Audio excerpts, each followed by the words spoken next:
kita akan tabayun kepada ibundanya. Bagaimana sih sang Najah? Kita akan dengarkan dari sang bunda mengenai sang Najah. Kepada Bunda Najah, silakan. Bismillahirrahmanirrahim. Assalamualaikum warahmatullahi wabarakatuh. Mungkin Habib, karena Niki diminta cerita sedikit. Kalau bagaimana teknik, metode dan lain sebagainya, Habib lebih ahlinya untuk menghafal Al-Quran. Namun di sini karena permintaan untuk memberikan motivasi kepada jamaah yang ada di sini, dari santri semuanya dan santri-santri yang ada di TPG ini. Masya Allah malam ini senang sekali Najah bisa silaturahim di sini, apalagi bisa duduk-duduk bersama dengan Habib Hasan Al-Idrus. Alhamdulillah ini salah satu keberkahan yang kami rasakan ketika kita sudah dekat dengan Al-Quran, maka insya Allah kita akan dipertemukan dengan dengan orang-orang yang Allah muliakan. Seperti yang sudah disampaikan, kondisi Najah yang kita lihat di sini mungkin sedikit berbeda dengan Bapak Ibu dan adik-adik yang ada di sini. Namun itu semua tidak mengurangi kesungguhan dan niat Najah untuk bisa menghafalkan Al-Quran. Dan itu semua atas keinginan Najah sendiri, Bapak Ibu. Jadi tidak ada paksaan dari kami kedua orang tuanya. Kami hanya memberikan waktu itu ketika Najah masih di dalam kandungan, kami sering memperdengarkan ayat-ayat suci Al-Quran. Yang pada waktu itu niatnya itu bukan untuk menghafal untuk anak yang kami kandung itu untuk hafal Al-Quran, tidak. Jadi niatnya itu semata-mata menjadikan Al-Quran itu sebagai syifa, sebagai obat. Jadi kami sering memperdengarkan karena obat yang terbaik itu adalah Al-Quran. Jadi bisa jadi obat segala macam penyakit, penawar segala macam penyakit, itu Al-Quran. Nah, kenapa bisa Najah menghafal Al-Quran sebegitu mungkin menurut kita yang normal, apalagi saya yang belum pernah menghafal Al-Quran, bagi saya itu cukup cepat Najah menghafal. Jadi dalam waktu kurang lebih 10 bulan Najah bisa menghafalkan Al-Quran 30 juz. Masya Allah, anugerah dari Allah Subhanahu wa Ta'ala. Namun di sini yang perlu kami sampaikan bahwa itu terjadi tidak simsalabim. Bukan terjadi tiba-tiba Najah hafal Al-Quran.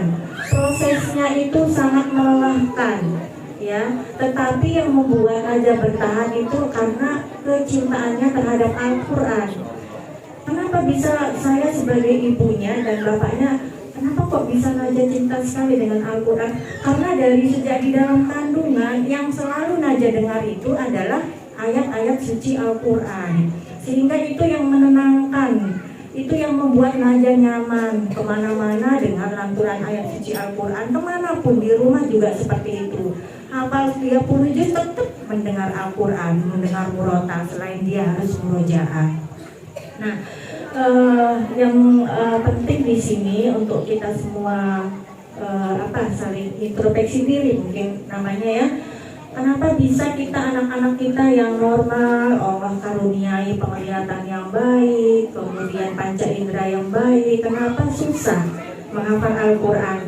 Itu kuncinya sebenarnya kurang istiqomah, ya, kurang istiqomah dan kurang bersungguh-sungguh. Intinya cuma dua, kalau kita sudah niat lillahi ta'ala karena Allah, harus kita istiqomah terus walaupun sedikit tapi istiqomah itu yang harus kita jaga dan bersungguh-sungguh. Nah, adik Najah ini waktu menghafal dulu tidak mau makan dan tidak mau tidur kalau belum hafal. Nah, pertanyaannya apakah anak-anak kita seperti itu? Nah, itu yang harus kita bangun ke anak-anak kita, bagaimana agar mereka itu tetap bersemangat gitu. Jadi Najah kalau disuruh tidur, Najah tidur. entar dulu Najah belum hafal. Kalau itu makan dulu, entar dulu hafal dulu baru makan. Nah seperti itu. Jadi itu yang membuat Najah itu cepat menghafalnya Bapak Ibu. Jadi kesungguhannya, insya Allah kalau adik-adik di sini sungguh-sungguh seperti adik Najah atau kakak Najah, insya Allah bisa lebih hebat dari Najah, bisa lebih hebat, ya. Asalkan selalu bersungguh-sungguh dan bersemangat seperti itu. Dan mohon izin juga kepada wali santri yang di rumah itu harus tetap memantau hafalan anak-anak kita. Jadi anak-anak kita jangan diserahkan ke PPI, habis itu sudah nggak bisa jadi nanti hafalannya. Jadi harus ada kerjasama di tempat mengaji di TPG, anak-anak setor hafalannya di rumah, murojaah sama kedua orang tua gitu. Jadi harus terus ayo ulang hafalan yang kemarin. Jadi kita juga sebagai orang tua, walaupun kita tidak menghafal Al-Quran, insya Allah kita akan dimudahkan oleh Allah untuk mendampingin anak-anak kita menghafal Al-Quran. Yang juga Niki dan bapaknya Najah bukan penghafal Al-Quran Bapak Ibu. Jadi jangan patah semangat untuk kita yang aduh saya belum bagus ngajinya, baca Al-Quran saya terbata-bata. Bagaimana mungkin saya punya anak hafiz Al-Quran? Nah, sekali lagi Al-Quran itu alam kalam ilahi, firman Allah. Itu pasti Allah akan mudahkan kalau kita bersungguh-sungguh. Kuncinya itu bersungguh-sungguh. Kondisi Najah seperti ini, pelafalan hurufnya aja baru-baru ini baru bagus. Kalau yang dulu jadi nggak ada halangan, seberapa mampunya aja Najah bisa, tapi tetap menghafal Al-Quran. Mungkin itu ya Pak motivasinya ya. Jadi jangan patah semangat, kita dampingin anak-anak kita menghafal Al-Quran, insya Allah jadi tabungan akhirat kita juga. Terima kasih. Baiklah para hadirin, apakah para hadirin tidak kepingin benar nggak sang Najah itu hafal semuanya? Silahkan buka gadgetnya, kita uji publik sekarang juga. Artinya Najah itu hafal dari A sampai Z Al-Quran itu. Terserah dari mana dan sebagainya, soal saja dia pasti akan bisa dijawab. Kalau para hadirin tidak percaya, coba saja. Mungkin ada Al-Quran benar yang harus dipersiapkan ini.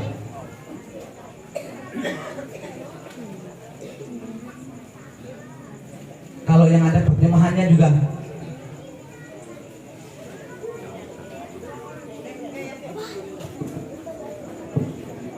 Silakan para hadirin.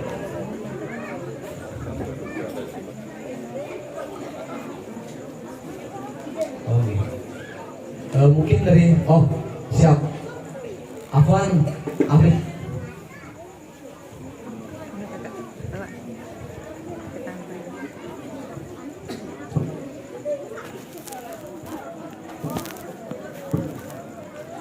Bismillahirrahmanirrahim. Baiklah para hadirin, kita sama-sama membuktikan apa yang barusan disampaikan oleh al-ustaz kita, bahwa di tengah-tengah kita sudah hadir al-hafiz kita yang selama ini hanya nama kita dengar dan bisa kita saksikan di berbagai TV. Sehingga alhamdulillah sekarang ini bukan mimpi tetapi kenyataan sudah berada di tengah-tengah kita. Dan untuk lebih meyakinkan, insya Allah kami juga akan belajar pada Ananda Hafiz Najah, dan kita akan coba membaca ayat dan insya Allah dia akan sambung kemudian apa nama surah yang kami baca. Mohon izin. A'udzu billahi minasy syaithanir rajim. Bismillahirrahmanirrahim. Inna anzalnahu Qur'anan Arabiyyan la'allakum ta'qilun. نحن نقص عليك أحسن القصص بما أوحينا إليك هذا بما أوحينا إليك هذا القرآن وإن كنت من قبله لمن الغافلين. Kita harap Ananda untuk melanjutkan coba surat yang kami baca. A'udzu billahi minasyaitonir rajim. Bismillahirrahmanirrahim. إذ قال يوسف لأبيه يا أبت إني رأيت أحد عشر كوكبا والشمس والقمر رأيتهم لي ساجدين قال يا بني لا تقصص رؤياك على إخوتك فيكيدوا لك كيدا إن الشيطان للإنسان عدو مبين وكذلك يجتبيك ربك ويعلمك من تأويل الأحاديث ويتم نعمته عليك وعلى آل يعقوب كما أتمها على أبويك من قبل إبراهيم وإسحاق إن ربك عليم حكيم. Alhamdulillah Anda sampai sana. Selanjutnya pertanyaan yang kami bacakan kemudian disambung oleh Anda tadi adalah surah apa, kemudian ayat keberapa?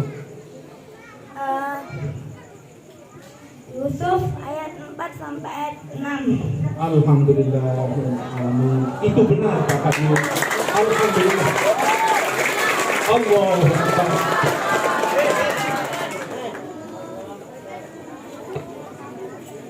Untuk yang lain, silakan. Untuk termin pertama mungkin 3 orang bertanya. Silakan. Dibuka saja terjemahan. Minta izin Habib. Silakan buka saja terjemahannya, kemudian sebutkan artinya apa dan sebagainya. Silakan. Untuk lebih meyakinkan kita bahwasanya Al-Quran itu untuk semua kalangan diturunkan oleh Allah Subhanahu Wa Taala. Silakan. Jangan takut. Bagaimana takut? Bapaknya saja takut, apalagi anaknya. Silakan. Nggak usah biar. Silakan. Mana Al-Hafizah? Silakan. Para Hafizah. Lebih meyakinkan Anda semua. Silakan. Mumpung kenyataannya ini ada di depan mata kita. Pergunakan waktu sedikit mungkin. Silakan. Assalamualaikum warahmatullahi wabarakatuh. Waalaikumsalam. Kami akan coba bertanya kepada Najah. Sebutkan ayat keberapa, kemudian diartikan ya. Surat Muhammad ayat ke 19 sampai dengan 22. Tolong dibacakan berikut artinya. Demikian. Terima kasih. Nggak baca. Muhammad ayat 19. Surat Muhammad. A'udzu billahi minasyaitonir rajim. Bismillahirrahmanirrahim.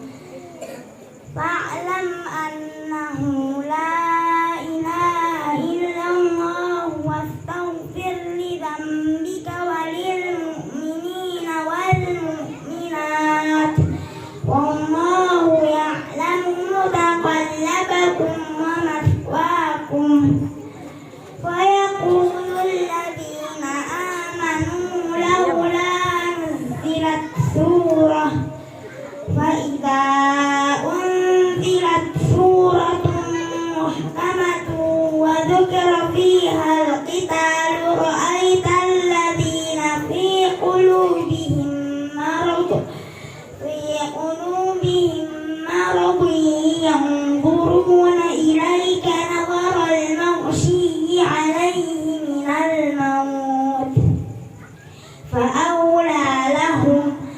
طاعة وقول معروف فإذا عزم الأمر فلو صدقوا الله لكان خيرا لهم فهل عسيتم إن توليتم أن تفسدوا في الأرض وتقطعوا أرحامكم.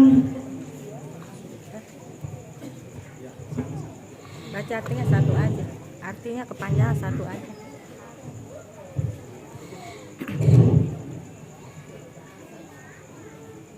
Maka ketahuilah bahwa tidak ada Tuhan selain Allah yang berhak disembah. Maka mohonlah ampunan atas dosa-dosamu dan atas dosa orang-orang mukmin, laki-laki dan perempuan. Dan Allah mengetahui tempat usaha dan tempat tinggalmu. Satu aja Iya, sudah terjemahan. itu saja. Iya, banyak. Alhamdulillah luar biasa, sangat betul. Allahu Akbar. Yang terakhir, kalau begitu saya mohon izin. Yang nanya, yang MC. Bismillahirrahmanirrahim. Wa likulli ummatin ajal fa idza jaa ajaluhum la yastakhiruna sa'atan wa la yastaqdimun. Lanjutkan dan sebutkan surat apa dan ayat keberapa. Walikulli ummatin ajal idza jaa ajaluhum la yastakhiruna sa'atan wa la yastaqdimun. Ya bani Adam imma ya'tiyannakum rusulun minkum yaqussuna 'alaikum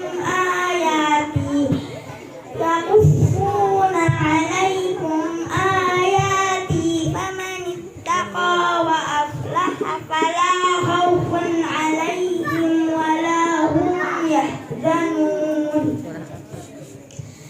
Al-A'raf ayat 34 sampai 35. Terjemahkan. Dan setiap umat mempunyai ajal batas waktu.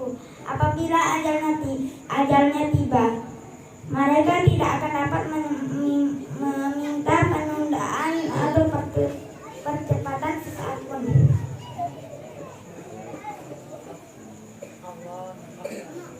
Saya tidak bisa berkata apa-apa lagi. Semoga anak-anak kita seperti ini.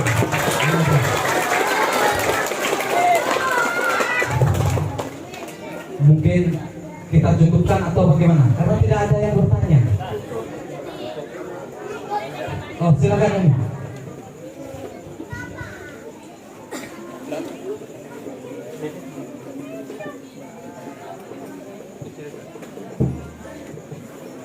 Assalamualaikum warahmatullahi wabarakatuh.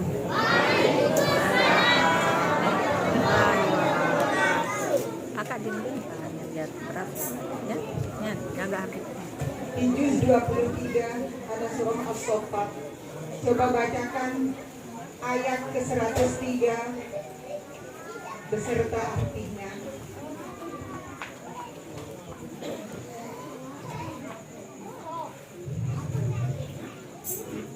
Falamma aslama wa tallahu lil jabin.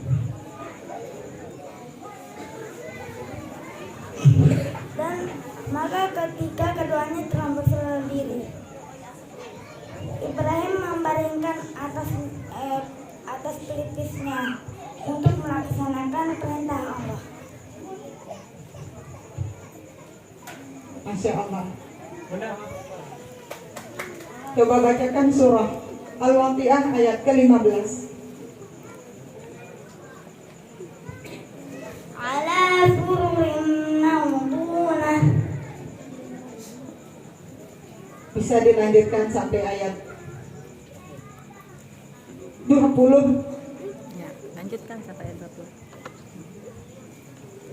muttaqiina 'alaiha mutaqabilin yaqufu 'alaihim wildanun mukhalladun bi akwabin wa abariqa wa ka'sin min ma'in la yusaddauna 'anha wa la yunzifun wa fakihatin mimma yatakhayyarun. Masya Allah. Allahu Akbar. Semoga ananda semua bisa seperti anak-anak Anda.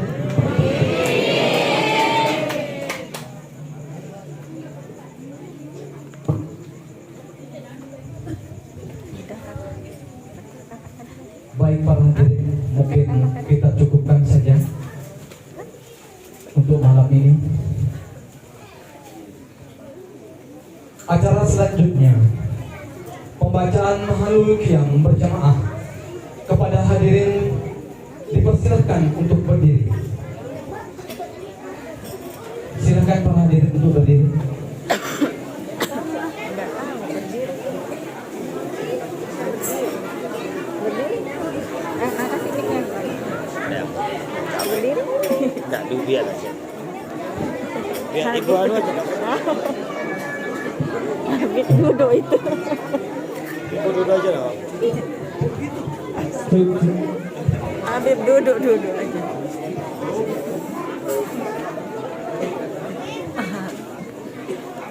Peduli aja Pak. Habib duduk. Apa? Sekali lagi mohon maaf diralat bahwasanya Habib mengatakan Mahalul Qiyam itu dibaca baru kita berdiri. Baca dulu. Oh, Afwan, Ustaz. Maaf sekali lagi karena kami tidak tahu. Silakan kepada badan panitia disilakan. Allahumma salli wa sallim wa barik alaihi.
kepada diri disertai dan diri.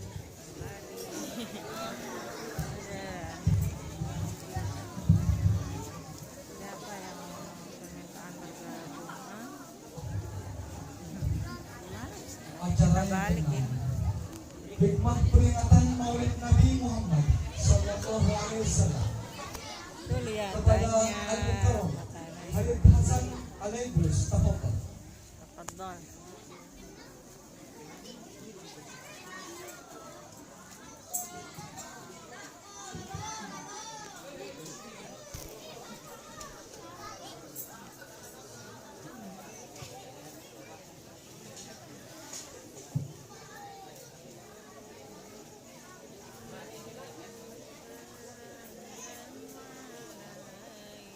Kakak mau jajan? Kakak mau jajan? Nen?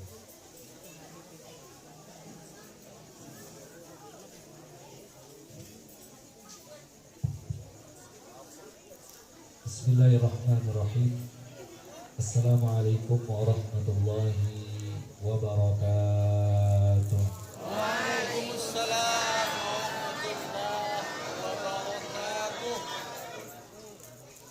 Alhamdulillah. Alhamdulillahi rabbil alamin.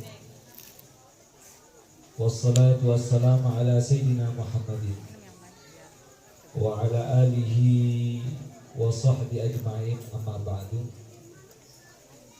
Al-mukarramun wal muhtaramun, yang kita sama-sama hormati, para tuan guru, para kiai, para asatidz, para sesepuh masyarakat, tokoh agama, Bapak Kades, Bapak Kadus, dan yang kita sama-sama cintai dan kita hormati, yaitu Ananda Naja, yang tadi sudah kita mendengarkan bagaimana paparan beliau. Beliau ini hafal Quran bahkan dengan terjemahannya, bahkan dengan ayat satu persatu. Tadi saya sengaja tidak angkat tangan karena saya pun pernah mengetes beliau, dan saya pun seingat saya mengetesnya dia di gedung kantor gubernuran. Saya pun kagum melihat jawaban-jawaban satu demi satu, bahkan malu sendiri. Kita diberikan kesempurnaan sama Allah Subhanahu wa Ta'ala, tetapi kita masih malas membaca Quran. Bahkan sebagian dari diri kita ini enggan dan tidak mau membaca Quran, bahkan mendengar bacaan Quran ketika menjelang dia mau wafat saja. Bahkan na'udzubillah tsumma na'udzubillah min dzalik, sebagian dari kita menjadikan Quran adalah hiasan dinding-dinding rumah mereka. Al-Quran dia jadikan suatu ajimat. Dia simpan Al-Quran sampai kumuh dan tidak pernah membacanya lagi. Sungguh orang-orang seperti ini yang akan menyesal besok di akhirat nanti. Yang mana ucap Nabi Muhammad SAW, Iqra'ul Quran, hei umatku, rajin-rajinlah baca Quran. Iqra'ul Quran, fa innahu ya'ti yaumal qiyamah syafi'an li ashabi. Karena Al-Quran akan menjadi syafaat bagi sang pembacanya tersebut. Semakin sering kita membaca Quran, semakin jelas dan tampak syafaat Quran bagi diri kita. Semakin jarang kita membaca Quran, Rasul mengatakan orang Islam yang mukmin tidak pernah membaca Quran kal baitil kharib, maka hatinya seperti rumah hantu, isinya suatu penyakit dan penyakit. Dan rumah tangga yang tidak pernah dibacakan Quran di sana adalah rumah tangga yang jauh dari para malaikat. Rumah tangga yang tidak pernah membaca Quran adalah rumah tangga yang jauh dari sakinah, mawaddah, warahmah. Oleh karena itu, Islam tidak boleh lepas dengan Al-Quran. Seorang mukmin harus bersahabat dengan Al-Quran. Seorang yang beriman harus sering dialog dengan Allah melalui Al-Quran. Kalau kita mengaku cinta kepada Allah, mengaku cinta kepada Nabi Muhammad SAW, maka harus kita rasakan mukjizat Nabi Muhammad SAW, yaitu Al-Quran. Hampir-hampir semua Nabi, bahkan sebelum Nabi Muhammad SAW diciptakan, Taurat, Zabur, dan Injil itu hanya diberikan sama Allah Subhanahu wa Ta'ala, yaitu menjadi tuntunan saja, tidak menjadi mukjizat. Injil menjadi tuntunan saja, tidak menjadi mukjizat. Taurat tidak menjadi mukjizat para nabi pada zaman dahulu, tetapi khusus Nabi Muhammad SAW, Al-Quran itu menjadi tuntunan dan mukjizat Nabi Muhammad SAW. Karena Al-Quran Allah sendiri yang jaga. Allah sendiri berfirman, aku yang akan jaga Al-Quran tersebut. Tetapi Taurat bisa dirubah-rubah, Injil dirubah-rubah. Maka ini hanya dibuat aturan sama Allah Subhanahu wa Ta'ala. Satu-satunya Al-Quran, yaitu mukjizat Nabi Muhammad SAW. Maka sungguh mulia seseorang yang memiliki anak penghafal Quran. Sungguh mulia seorang orang tua yang memiliki anak yang pandai dan pintar membaca Quran. Ketahuilah ucap Rasul SAW. Rasul berucap, man qara'al Quran wa amila bima fihi albasa walidahu tajan yaumal qiyamah. Dawuhu ahsan min dawi syamsi fi buyutid dunya. Fama dhannukum billadhi amila bihadza. Tolong perhatikan ini hadis. Kalau tidak tergerak hati kita, sungguh hati kita telah mati. Ucap Rasul, barang siapa yang memiliki anak pandai baca Quran dan mengamalkan isi, wa amila bima fihi albasa walidahu tajan yaumal qiyamah, anak itu besok akan memakaikan orang tuanya mahkota di hari kiamat. Dawuhu ahsan min dawi syamsi fi buyutid dunya. Mahkotanya enggak sembarangan, kata Rasul. Terangnya lebih terang daripada sinar matahari yang masuk di rumah-rumah kita ketika matahari terbit di dunia. Fama dhannukum billadhi amila bihadza. Rasul bertanya kepada kita, itu orang tuanya yang enggak pandai baca Quran dipakaikan mahkota. Fama dhannukum billadhi amila bihadza. Bagaimana pendapat kalian orang yang mengamalkan dan orang menjadi penghafal Quran? Bagaimana derajat yang diberikan sama Allah Subhanahu wa Ta'ala? Sehingga ada di dalam hadis Rasul berucap, ada kedua orang tua yang tak pernah sholat, jarang sholat, jarang puasa, kadang-kadang maksiat, tapi anaknya disekolahkan, di TPQ kan.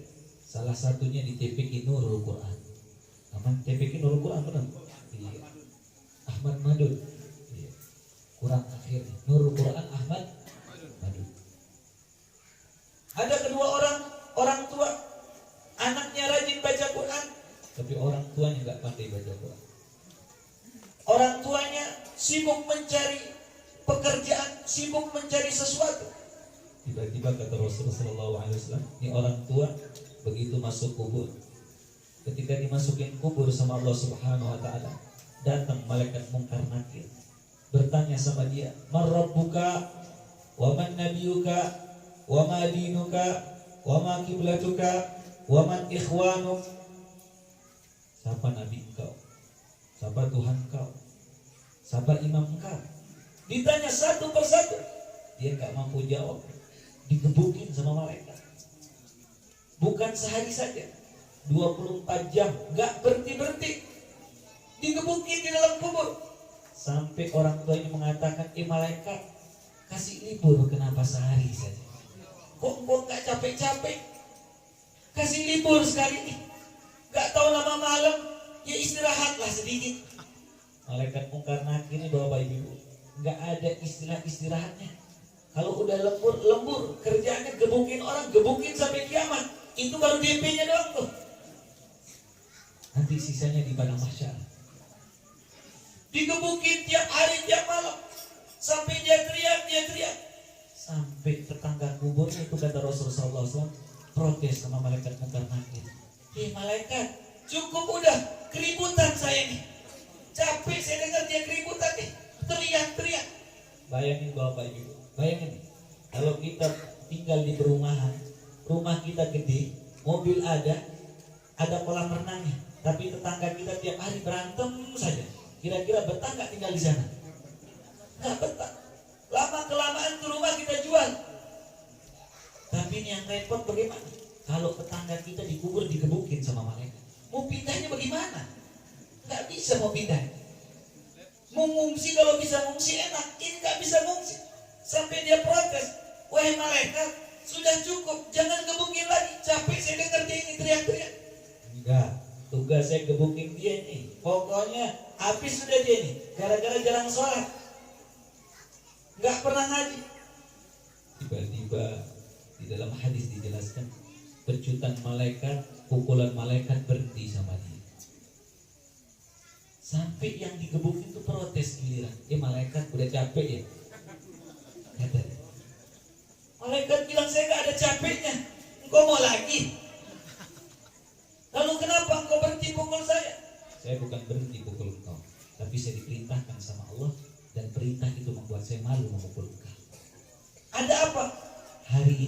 Sore hari ini anak engkau sedang membaca Quran. Itu sebabnya pecutan aku gak jadi pukul engkau.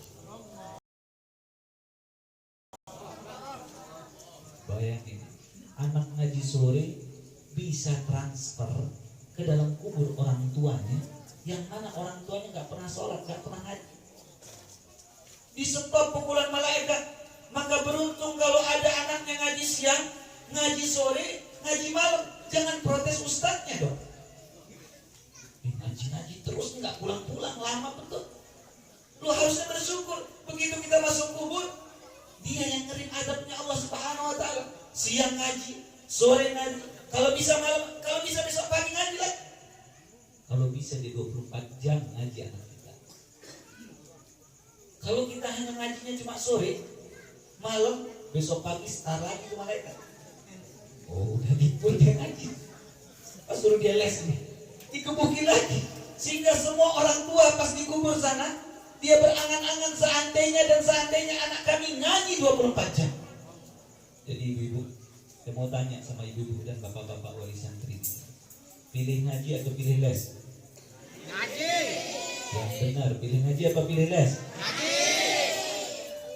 Pilih ngaji apa pilih les? Ngaji. Jangan sampai anak kita ini buta, tidak bisa membaca Quran. Celaka. Karena inilah mukjizat Nabi Muhammad SAW yang terakhir.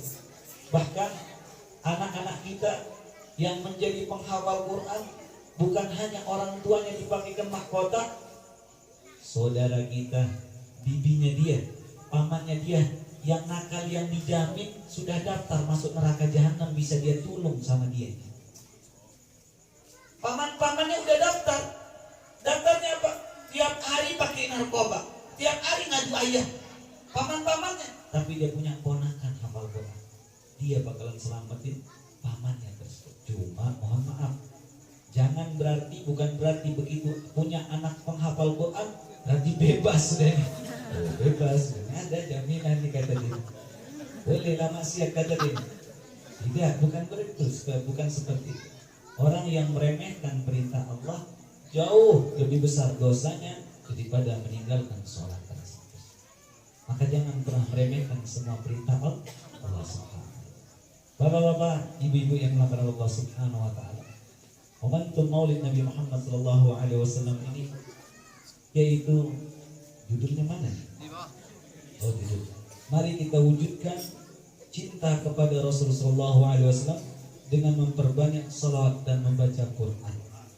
Dua judulnya. Berarti saya bahas dua, bagaimana memupuk cinta kepada Rasul dengan salawat dan dengan Quran. Saya ngambil salawat dulu. Di dalam kitab Ad-Dibai, Syekh Abdurrahman Ad-Dibai dari Yaman. Nanti cek kitabnya, namanya Syekh Abdurrahman Ad-Dibai, Maulid Ad-Dibai. Ada maulid namanya Maulid Barzanji. Ada maulid namanya Maulid Dibai. Ada maulid namanya Simtud Durah. Ada maulid namanya Syaraful Anam. Ada maulid namanya Maulid Diyaul Lami. Banyak kitab maulid dari awal sampai akhir isinya sejarah kelahiran Nabi Muhammad SAW. Tapi ada nama kitabnya Maulid Ad-Dibai, pengarang kitabnya namanya Syekh Abdurrahman Ad-Dibai. Beliau dari Yaman. Beliau ini kalau punya majelis ribuan orang hadir. Semua ditanamkan bagaimana cinta terhadap Nabi Muhammad SAW, bagaimana rindu terhadap Nabi Muhammad SAW. Suatu ketika Syekh Abdurrahman bilang sama murid-muridnya, sama jamaahnya, murid-muridku, ini udah masuk mau bulan haji. Siapa yang mau ikut naik haji sama saya? Zaman dulu nggak ada pesawat, zaman dulu nggak pakai vaksin, zaman dulu nggak pakai apapun, langsung berangkat, langsung jalan aja. Pak Ustadz nyindir vaksin, kenapa nyindir vaksin? Emang udah vaksin? Saya udah vaksin, punya 2 saya vaksin. Harus vaksin. Zaman dulu pada saat tersebut, begitu pada zaman dulu Syekh Abdurrahman Ad-Dibai menawarkan kepada jamaahnya tersebut, siapa yang mau ikut naik haji sama saya? Semuanya angkat tangan. Karena kenapa? Gurunya yang memerintahkan, gurunya temannya mau naik haji. Intinya, apa kata guru? Sami'na wa ata'na. Semua angkat tangan. Saya Syekh, saya Syekh. Oh, kata Syekh ini kelebihan nih, rame betul yang mau naik haji sama saya. Iya, gak apa-apa, turunkan tangan, kata Syekh Abdurrahman Ad-Dibai. Tapi dari belakang, di pojokan majlis itu, dari belakang ada anak kecil angkat tangan, dari tadi angkat tangan begini. Dipanggil sama Syekh Abdurrahman Ad-Dibai. Tahu, kemari. Ada apa? Wah, Syekh Abdurrahman Ad-Dibai, saya ingin ikut naik haji. Dilihat dari atas sampai bawah. Oh, masih kecil, 8 tahunan, 9 tahunan ini umur. Kata Syekh Abdurrahman Ad-Dibai mengatakan, jangan kau ikut, lebih bagus tahun depan. Nanti takut yang orang-orang tua keganggu dengan adanya engkau. Tahun depan ikut. Saya bukan melarang, kata Syekh Abdurrahman Ad-Dibai, jangan ikut tahun ini, tahun depan ikut. Engkau masih kecil, belum waktunya. Kata dia mengatakan, ya Syekh, sambil dia nanya, saya mau ikut naik haji, padahal belum balik. Saya mau ikut naik haji sama engkau bareng kau. Jangan, tahun depan. Saya mau ikut. Bersikeras ingin mau ikut. Kata Syekh Abdurrahman Ad-Dibai mengatakan, jangan kau ikut. Maka rombongan Syekh Abdurrahman Ad-Dibai ini jalan dari Yaman menuju Arab Saudi. Yang pertama dia masuknya adalah Madinah. Begitu dari Yaman perjalanan 1 minggu, 7 hari berjalan menggunakan keledai, ada yang menggunakan onta, ada yang menggunakan kuda. Rombongan ramai pada saat tersebut. Begitu masuk Masjid Nabawi, semua sholat tahiyatul masjid. Habis sampai di Masjid Nabawi, mereka ziarah ke kubur Nabi Muhammad. Di belakang Syekh Abdurrahman Ad-Dibai ini rombongan ramai, sampai orang-orang Madinah kagum, rombongan mana yang datang? Ramai betul. Maka Syekh Abdurrahman Ad-Dibai baru mengucapkan, Assalamualaikum ya Rasulullah, sambil berjamin mata. Assalamualaikum ya Nabi Allah. Semua ikut jangan. Begitu buka mata, anak kecil itu di depannya dia. Loh, kan jadi dilanjut sama Syekh Abdurrahman Ad-Dibai. Kok anak kecilnya ada di depannya? Dan ini kisah ditulis dalam maulid beliau, Maulid Ad-Dibai. Ini kisah bukan sembarangan kisah.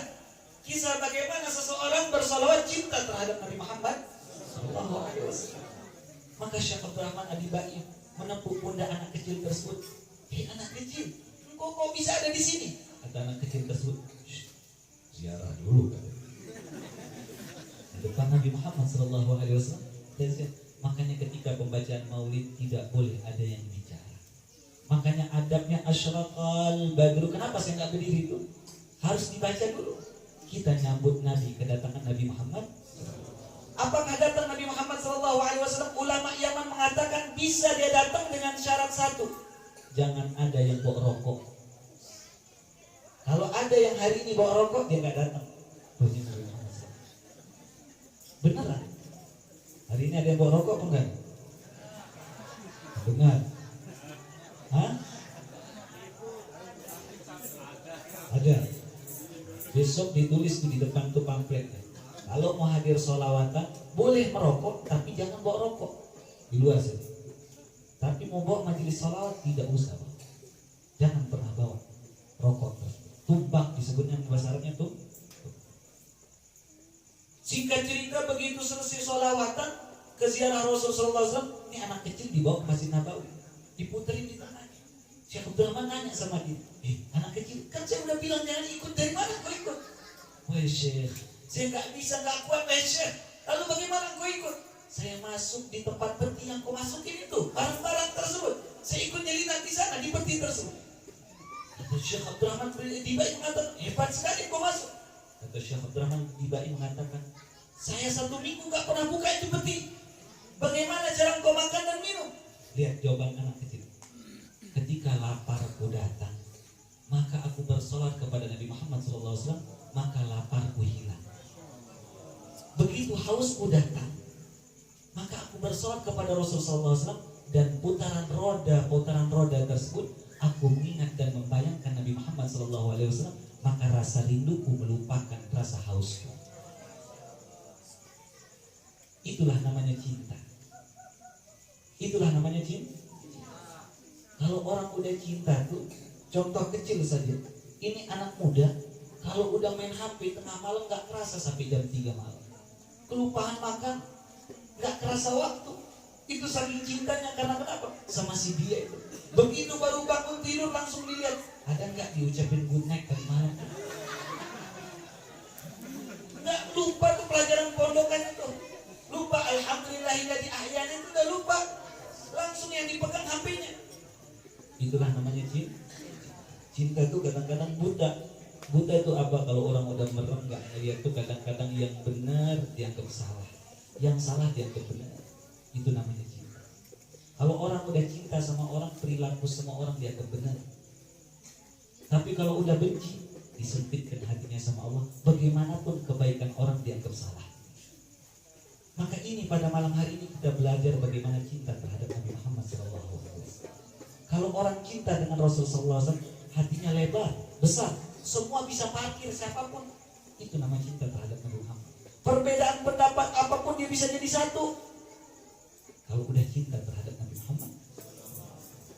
Tapi kalau udah sempit hati, kesenggol dikit, udah cemberut. Kesenggol dikit, udah mau berantem. Kesenggol dikit, saling adu, saling ngomongin di belakang. Ini bukan ciri-ciri orang yang cinta terhadap Nabi Muhammad. Maka Syekh Abdul Rahman Adibai mengatakan, sejak kapan kau seperti ini? Apa kata dia? Mengatakan, wahai Syekh, setiap hari di majelis kau ceritakan kisah Nabi. Setiap hari kau ceritakan kisah Nabi Muhammad SAW. Setiap hari kebayang di wajahku, terbayang di ingatanku bagaimana Nabi Muhammad SAW, sosok akhlak Nabi Muhammad SAW. Hampir tiap malam aku berjumpa mimpi ketemu Nabi Muhammad SAW. Pertanyaannya kita ini udah umur berapa? Udahkah kita mimpi ketemu Nabi kita, Nabi Muhammad SAW? Maka malam hari ini kita belajar memupuk bagaimana rasa mahabbah kita kepada Nabi Muhammad. Begitu diajak keluar, ini anak kecil dibawa keluar dari pintu Masjid Nabawi. Apa kata anak kecil ini? Wahai Syekh, engkau kan udah nanya, sekarang giliran saya mau tanya sama. Ada apa? Dia ambil depan pintu Masjid Nabawi tanah tersebut. Dia katakan, wahai Syekh, apakah tanah ini pernah diinjak oleh kaki sucinya Nabi Muhammad SAW? Apa kata Syekh Abdul Rahman Adibai? Tentu saja, karena kakinya Rasul selalu masuk Masjid Nabawi. Maka dia ambil tanah tersebut, dia usap di kepalanya tersebut, dia usap di mukanya, lalu bersalawat, meninggal seketika pada saat itu. Kaget Syekh Abdul Rahman Adibai. Tapi belum selesai di kisah. Yang lebih mengagumkan, begitu menyolatkan jenazah si anak tersebut. Begitu disolatkan jenazah tersebut, ramai orang menyolatkan. Sampai-sampai orang di Madinah mengatakan, jenazah siapa ini? Harum sekali. Subhanallah. Dari mana engkau? Kami dari kota Yaman. Kata dia. Oh maaf, aturan di sini di Madinah dulu harus dikuburkan di luar kota Madinah, kecuali orang penduduk di Madinah. Maka begitu dia meninggal dikuburkan di luar kota Madinah, maka Syekh Abdul Rahman Adibai dengan rombongan melaksanakan haji. Sampai saat itu selesai semua aturan-aturan haji. Begitu selesai, apa yang terjadi? Kata jamaah mengatakan, wahai Syekh, Sebelum kita pulang, kita ke Masjid Nabawi dulu. Kita tengok tuh anak yang di luar kota Madinah. Karena kenapa? Kita datang barengan, pulang harus barengan, kita pamitan. Oh ya gak apa-apa, kata Syekh Abdurrahman. Begitu jalan pulang sampai keluar kota Madinah, dicari kuburnya tersebut, kuburannya sudah hilang. Gak ada kuburannya. Dicari kanan, dicari kiri, gak ada. Semua orang mencari kuburannya, gak nemu. Gak ada di luar kota Madinah. Padahal kubur lama udah ada. Kubur yang baru masih basah, gak nemu itu kuburan anak kecil. Kemana nih kuburan? Kok bisa hilang? Bayangin. Sampai-sampai ada orang beli oleh-oleh ke dalam kota Madinah. Gak jadi beli oleh-oleh, lari ke kota, lari ke Syekh Abdurrahman Ibai. Ya Syekh, ada apa? Kuburannya pindah ke dalam kota Madinah. Begitu dicek sama Syekh Abdurrahman Ibai, ternyata benar kuburannya pindah ke dalam kota Madinah. Inilah awal mula syair Ad-Dibai, di dalam ditulis kisahnya anak kecil tersebut. Kata Syekh Abdurrahman Ibai mengatakan, wahai anak kecil, aku melarang engkau ziarah ke kubur Rasulullah SAW. Tapi gara-gara cinta engkau terhadap Nabi Muhammad SAW, kau masuk ke dalam peti, rasa haus dan rasa lapar kau hilang dengan niat Nabi Muhammad SAW. Orang-orang di Madinah melarang engkau dikubur di dekat, yaitu di kota Madinah. Engkau dikeluarkan dari kota Madinah, tapi engkau tidak ridho, malah kubur engkau mendekat masuk ke dalam kota Madinah. Sampai detik ini kuburannya berada di dalam kota Madinah. Bisa jadi kita orang menintip, bisa jadi kita orang Montong, bisa jadi kita orang Gunung Sari, bisa jadi kita orang Ampenang, bisa jadi kita orang Tinggal, bisa jadi kita orang Gomong. Tapi kita cinta terhadap Nabi Muhammad SAW. Dikuburkan di Bintaro, dikuburkan di Montong, dikuburkan di mana saja, tapi jasad kita disatukan oleh Nabi Muhammad SAW. Orang yang tinggal di Madinah bisa jadi tidak dikumpulkan bersama Rasulullah SAW kalau ada rasa benci terhadap Nabi Muhammad SAW. Kalau ada rasa benci terhadap Maulid Nabi Muhammad SAW, maka kita pupuk rasa cinta kita kepada Rasulullah SAW untuk selalu bersalat kepada Nabi Muhammad. Lanjut apa cukup nih? Saya lihat dulu jam. Oh sudah jam 10 nih. Hah?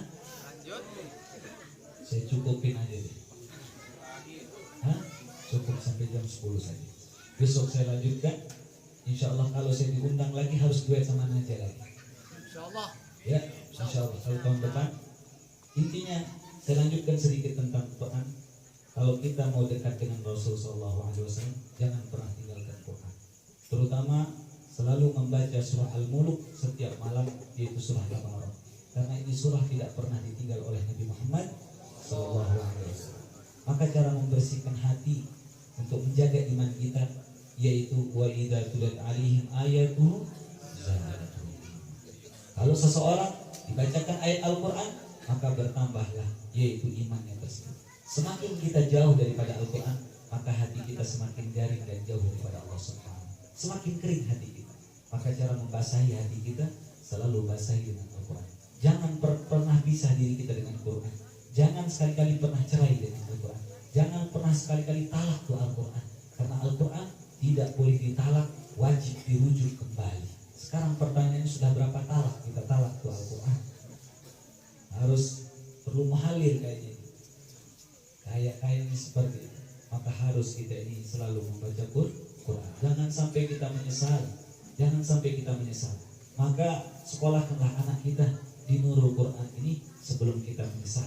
Kalau kita dengar tadi bagaimana orang yang disiksa, karena kenapa? Karena pedihnya tidak pernah membaca Quran, tapi anaknya bisa menyelamatkan dia. Maka kita sekolahkan dengan adanya TPG Nurul Quran ini, semoga TPG ini terus terbangun dan semoga melahirkan para hufadzul Quran dan guru-gurunya diberikan keistiqomahan dan kesabaran sama Allah Subhanahu wa taala. Saran saya kepada Bapak, Ibu-ibu dan wali santri, apapun keperluan Nurul Quran, maka kita adakan sebelum dia minta sesuatu. Kita adakan sesuatu.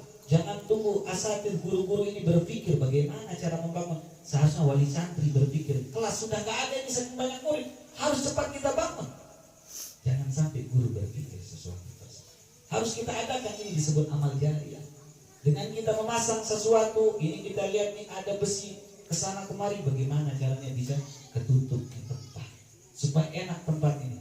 Insya Allah mudah-mudahan tahun depan ini semoga tempat yang kita buat seperti ini udah jadi 2 lantai. Amin. Kalau belum jadi 2 lantai saya nggak mau diundang lagi berarti. Jelas seperti ini? Sebelum saya tutup saya ajarkan satu sholawat dari Imam Sya'rani. Kata Imam Sya'rani, barang siapa yang baca sholawat ini akan jumpa mimpi ketemu Nabi Muhammad Sallallahu Alaihi Wasallam. Kata Imam Sya'rani, kalau dia tidak jumpa mimpi ketemu Rasulullah Sallallahu Alaihi Wasallam, maka ketika sakaratul maut dia akan dijemput ruhnya oleh Nabi Muhammad Sallallahu Alaihi Wasallam. Kalau tidak, dia akan dijemput di Siratul Mustaqim.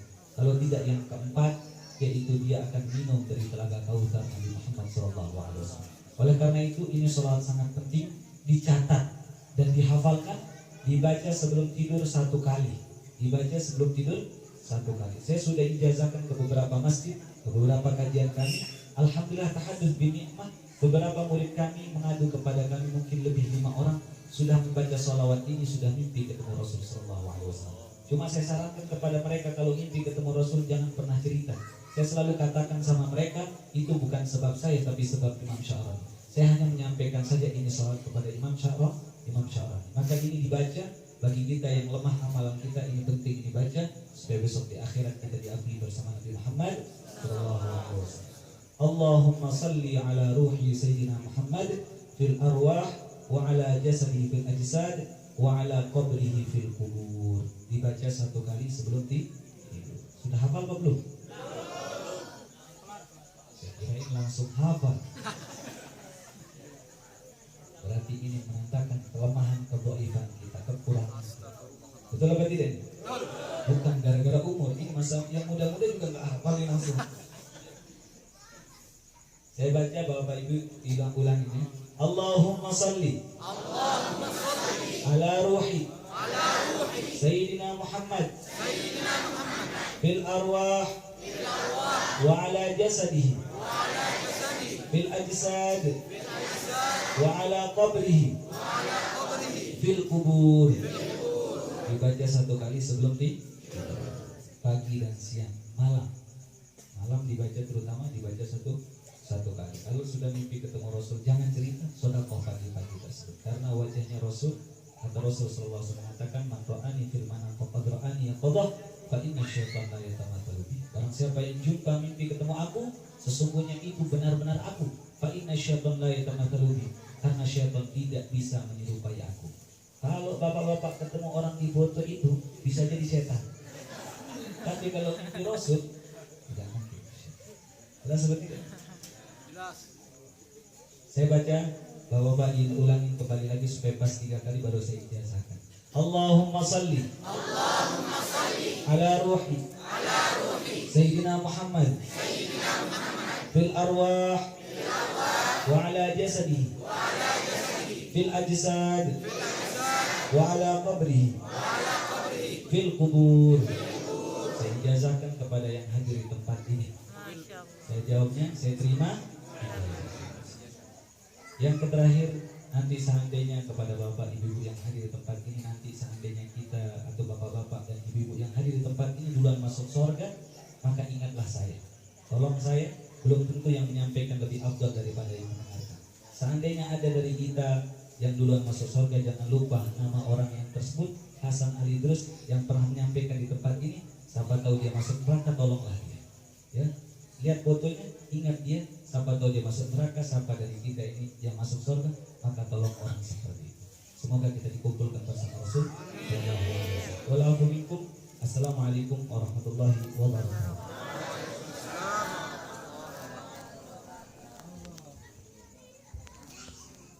Terima kasih Al-Habib. Alhamdulillah. Acara yang ke-7 yaitu doa. Untuk lebih Terima kasih berkahnya, ya sudah ikut kami live Naja. masyarakat Assalamualaikum.